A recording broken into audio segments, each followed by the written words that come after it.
Natoa tambihi tu, kuna baadhi ya ndugu zetu huwa hawahudhurii katika hizi durusi, wanakaa huko nje misikitini, Kuba huko wapi, huku darasa zinaendelea, wao kwenye vijiwe. Si katika adabu nzuri. Tunaomba kwamba huu msikiti alhamdulillah bado una nafasi, pakijaa hapo, hiyo sehemu ya nyuma bado iko wazi, kama tunaposwali katika siku ya Ijumaa, nafasi inakuwepo wazi kabisa huko nje.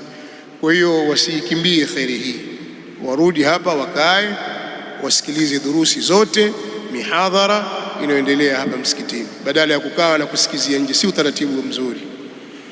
Kwa hiyo ratiba ilikuwa inaonyesha baada al-asri kuna kadha, baada al-maghrib kuna kitu kadha, na baada al-isha. Sasa ile baada al-isha haiko tena, ndio ishaingia moja kwa moja katika haya mazungumzo ya sasa hizi. Tumeelewana? Ratiba inaonyesha kwamba kuna baada al-maghrib na baada al-isha. Kwa hiyo haya mazungumzo yamekwenda mpaka ratiba ya baada al-isha. Kwa hiyo insha Allah baada ya sala mtafuata ratiba nyingine inayofuata baada ya hapo. Allah wabarik na tubariki sote, tujalie katika haya tuliyosema ani yenye manufaa kwetu sisi wazungumzaji na kwenu nyinyi wasikilizaji. Subhanakallahumma wa bihamdika ashhadu an la ilaha illa anta astaghfiruka